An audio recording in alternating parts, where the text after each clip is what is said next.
Buen día. Hoy quiero compartir con ustedes ya lo que dije el otro día, el Domingo de Ramos, el 5 de abril de este año. Y como siempre empezamos primero con la palabra, que esta semana viene de San Mateo, capítulo 21. Cuando ya estaban cerca de Jerusalén y habían llegado a Betfage, el monte de los olivos, Jesús envió a 2 de sus discípulos, diciéndoles: vayan a la aldea que está enfrente. Allí encontrarán una burra atada y un burrito con ella. Desátenla y tráiganmelos. Y si alguien les dice algo, díganle que el Señor los necesita y que enseguida los devolverá. Esto sucedió para que se cumpliera lo que dijo el profeta cuando escribió: digan a la ciudad de Sión, mira, tu rey viene a ti, humilde, montado en un burrito, cría de una bestia de carga. Los discípulos fueron e hicieron lo que Jesús les había mandado. Llevaron la burra y su cría, les pusieron ropas encima y Jesús montó. Había mucha gente. Unos tendían sus propias ropas por el camino y otros tendían ramas que cortaban de los árboles. Y tanto los que iban delante como los que iban detrás gritaban: gloria al Hijo del Rey David, bendito el que viene en el nombre del Señor, gloria en las alturas. Cuando Jesús entró en Jerusalén, toda la ciudad se alborotó, y muchos preguntaban: ¿quién es este? Y la gente contestaba: es el profeta Jesús, el de Nazaret de Galilea. La palabra del Señor. Esta semana empezamos con el Domingo de Ramos, el primer día de la semana más sagrada del año. Es la semana en que vamos a recordar la última semana de la vida de Jesús. La semana en que recordamos cómo Cristo, sabiendo completamente lo que estaba por venir, aún decidió dirigirse a Jerusalén. Esta es la semana en que vamos a recordar su entrada triunfante en esa ciudad santa. Recordamos su tiempo en el templo, una de las pocas veces en su ministerio cuando su comportamiento fue medio violento. Recordamos las palabras que dijo, las acciones que tomó. Recordamos esta semana cómo preparó a sus discípulos para ese último encuentro, la última comida que compartirían juntos. Esta es la semana en que recordamos la fragilidad humana de Jesús mientras lloraba lágrimas de sangre en el jardín de Getsemaní, poco antes de ser traicionado y entregado a las autoridades. Esta es la semana en que recordamos la tortura que sufriría, las mentiras de las que caería víctima. Esta es la semana en que recordamos que los poderes fácticos, el de Roma, por ejemplo, literalmente se lavaron las manos de la culpa en lo que vendría después. Esta es la semana en que recordamos que nuestro Señor fue clavado en una cruz y colgado para que todos lo vean, para que todos aprendan una lección. Para los poderes de Roma, la lección fue sobre la obediencia a las leyes humanas de gobierno, poder e imperio. Para las autoridades judías, la lección fue sobre cómo se creía que Dios interactuaría con su propia creación. Esta es la semana en que recordaremos a los 2 ladrones, colgados de cruces a cada lado de Jesús, uno desafiante y el otro aceptando y pidiendo disculpa. Esta es la semana en que recordaremos la corona de espinas, el lado perforado de Jesús, el agua mezclada con vino, vinagre y sangre. Esta es la semana en que recordaremos las palabras: Elí, Elí, lama sabachthani. Señor, Señor, ¿por qué me has abandonado? Esta es la semana en que recordaremos el aliento final de Cristo, la cubierta rota en el templo, el reconocimiento de la divinidad de Cristo por la guardia romana. Es la semana en que recordaremos a José de Arimatea, un amigo partidario de Jesús, que ofrece su propia tumba como un lugar donde el cuerpo de Jesús podría descansar hasta que pudiera ser enterrado adecuadamente. Y esta es la semana en que recordaremos que nuestro enemigo más oscuro y más fuerte, la muerte misma, perderá el poder que tiene sobre nosotros, porque recordaremos que no pudo retener a Cristo, por lo que ya no nos puede retener a nosotros. Esta es una semana normalmente llena de festividades, no solo a los que estamos acostumbrados, sino festividades de todo tipo en todo el mundo. Es una semana llena de servicios, algunos sombríos, otros exuberantes. Es una semana en la que en gran parte del planeta se pueden encontrar desfiles, procesiones, oraciones y actos de caridad y solidaridad. Sin embargo, este año, obviamente, será muy diferente de lo normal. Y mientras pienso en todas las formas normales en que celebramos esta semana, casi todos tienen en común una sola cosa. Normalmente, los hacemos juntos. Todo lo que hacemos esta semana normalmente los hacemos juntos. Esta semana, obviamente no podemos.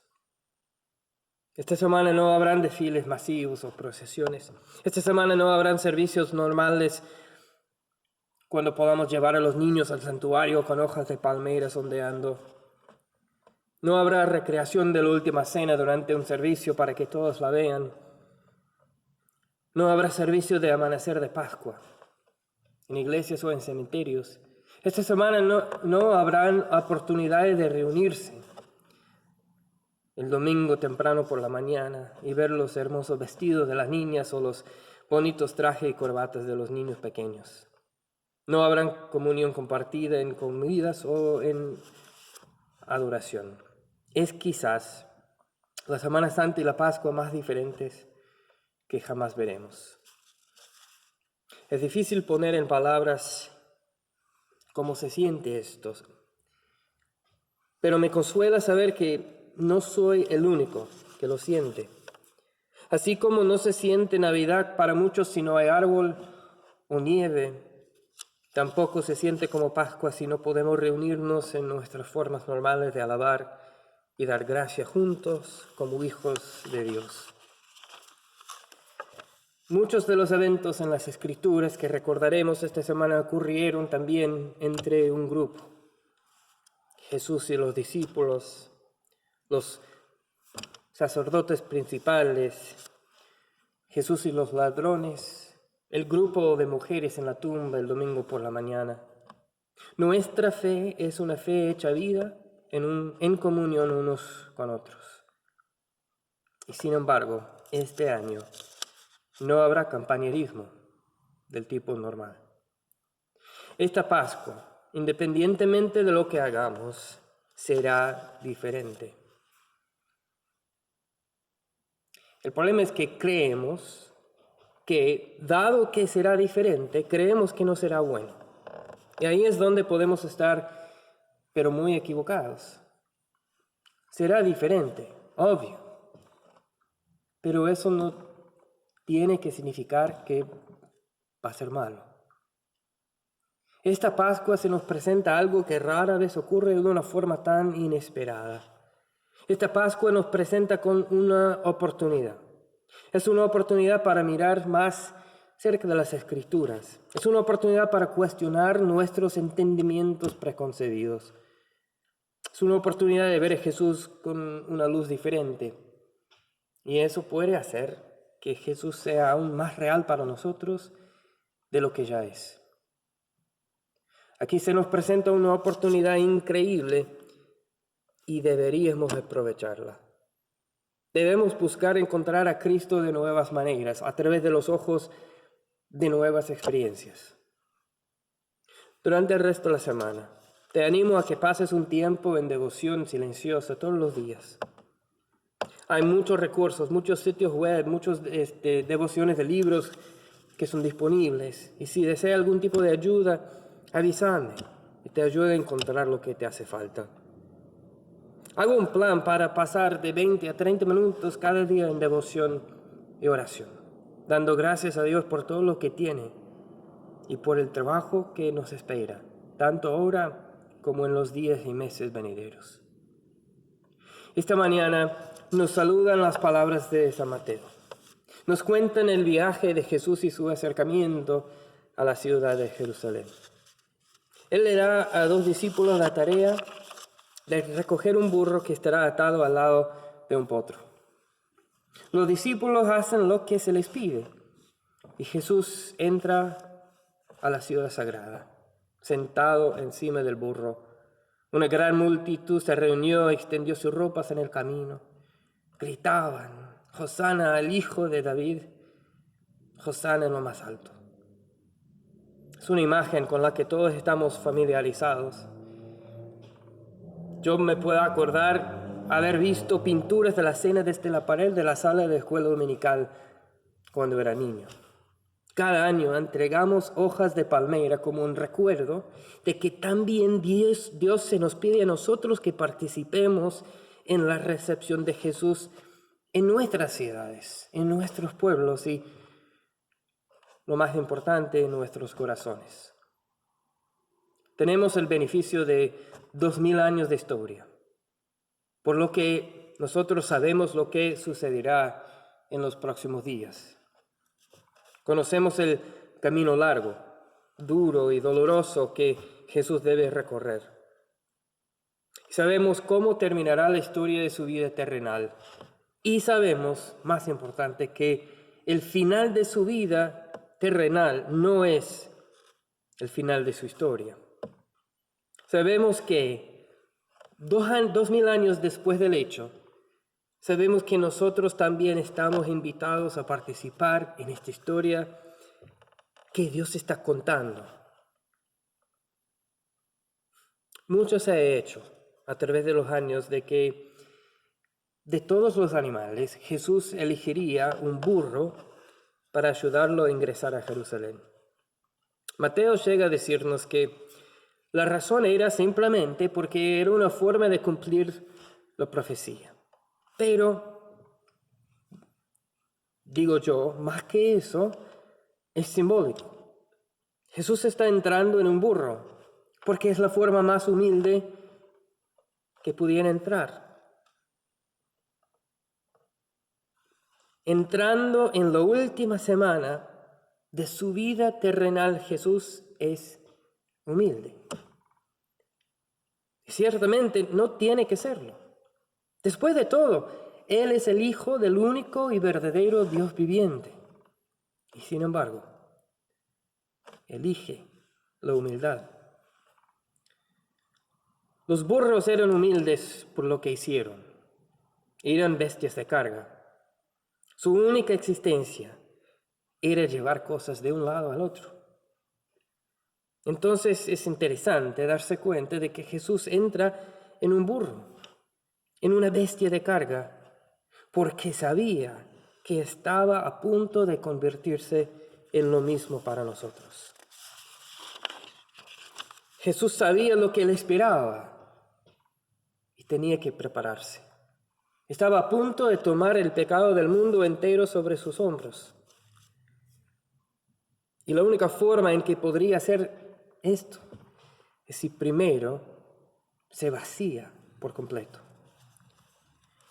Por lo general, si tiene que llevar algo, piensa en la fuerza que vas a necesitar. Cuando vayas a comprar una camioneta, por ejemplo, ¿querés saber cuántos caballos de fuerza tiene? Necesitas saber si tiene la fuerza necesaria para terminar con el trabajo. Hace años estaba trabajando yo en un proyecto que involucraba mucho cemento. Una de mis tareas fue mover alrededor de 40 bolsas de cemento de 80 libras cada uno. No tuve que moverlos demasiado lejos, tal vez alrededor de 100 metros. Pero en ese entonces solo tenía 15 años y pesaba no más de 110 libras. Necesitaba toda la fuerza que tenía para mover este cemento. Y lo moví. En consecuencia, Pasó un tiempo antes de que yo pudiera moverme nuevamente. Pero con Jesús hace lo opuesto. Tiene que vaciarse antes de poder mover todas nuestras cargas. En la carta de Pablo a los Filipenses nos dice que Jesús se vació para asumir la naturaleza de un servidor. Jesús reconoció que en este mundo tenemos sistemas de autoridad, tenemos gobiernos, tenemos cadenas de mando. Hemos ordenado formas de hacer las cosas en nuestras sociedades. Sabía que hasta cierto punto todos ya lo reconocían. Todo el mundo sabía que habían reglas para la sociedad. Que había gente que tiene poder y gente que no. En el mundo de Jesús, tanto que en el nuestro, existen estructuras de poder que sostienen cómo funciona nuestra sociedad. En nuestro mundo, aquellos con poder hacen las reglas y aquellos con menos poder siguen las reglas. Entonces, cuanto más poder tiene alguien, más control tiene sobre su propia vida y las vidas de los demás. Y eso es lo que hace que Jesús sea tan diferente. Él viene a Jerusalén como el propio Hijo de Dios, es decir, es el ser más poderoso en el planeta. En el mundo humano eso significaría que Él tuviera el control de todos los demás. Pero así no es como Jesús actúa. Él actúa de manera completamente opuesta. Se hace el sirviente de todos los demás. Es una agitación completa de la forma en que se hicieron las cosas. Más adelante en la semana escucharemos acerca de cómo Jesús expulsa a los cambistas del mercado. Escucharemos cómo eso fue lo que realmente comenzó a meterlo en problemas con las autoridades del templo. Es esta inclinación contracultural lo que realmente hace que Jesús sea una espina en el costado de los romanos y las autoridades judías. Pero no fue solo en el templo, sino en cada momento.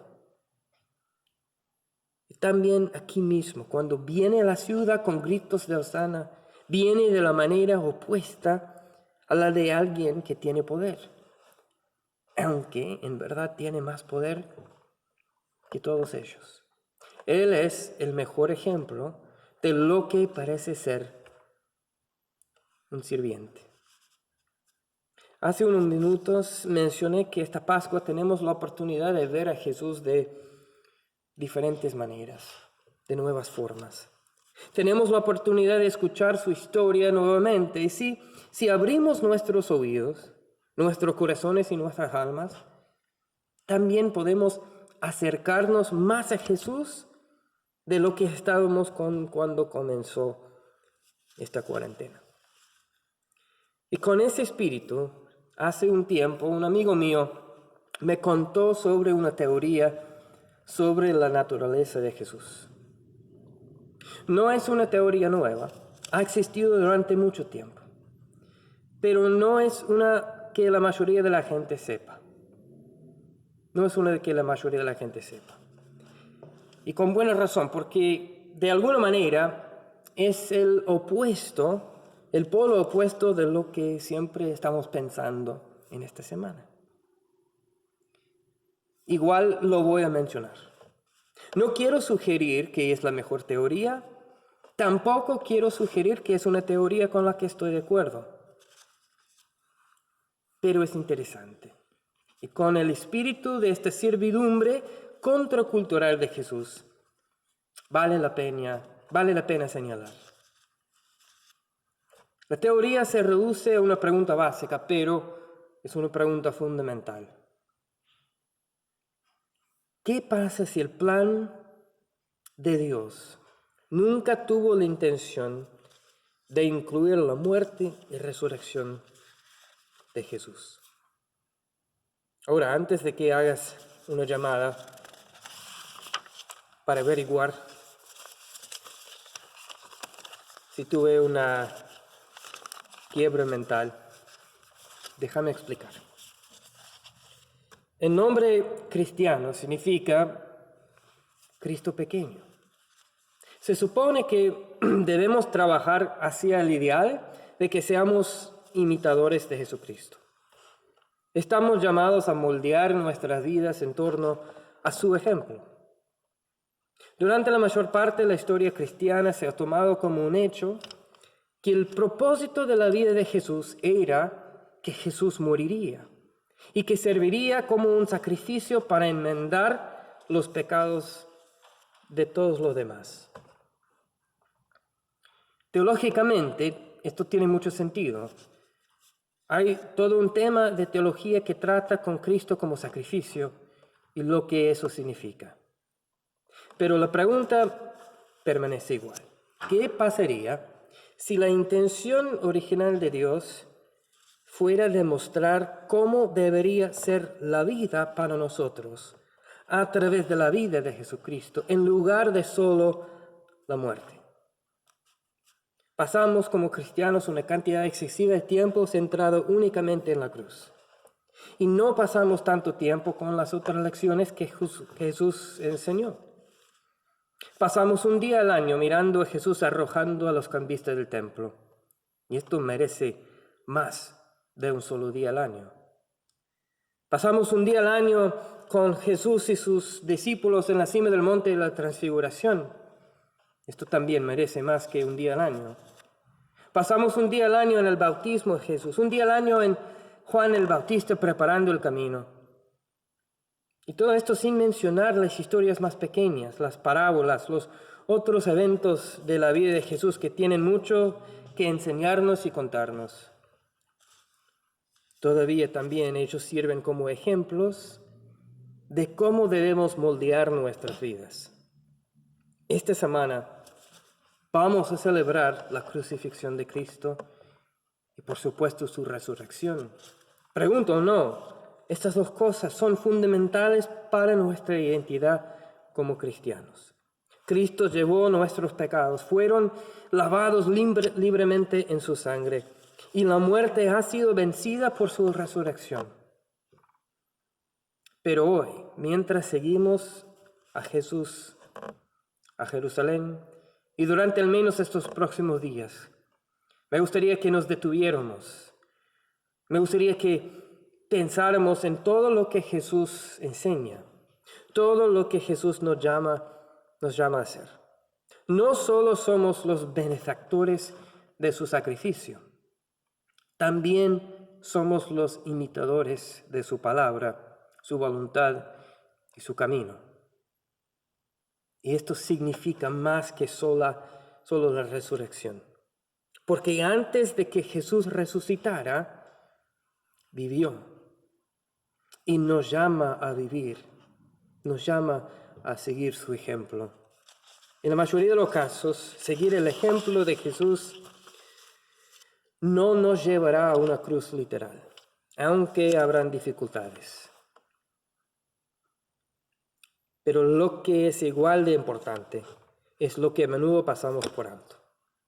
No solo somos llamados a la próxima vida, primero somos llamados a esta vida. Estamos llamados a vivir como Cristo vivió y lo más importante, estamos llamados a servir como Cristo sirvió, al vaciarnos de todo lo que somos para ser mejores sirvientes de Él que nos llama. Amén. Ya en unos días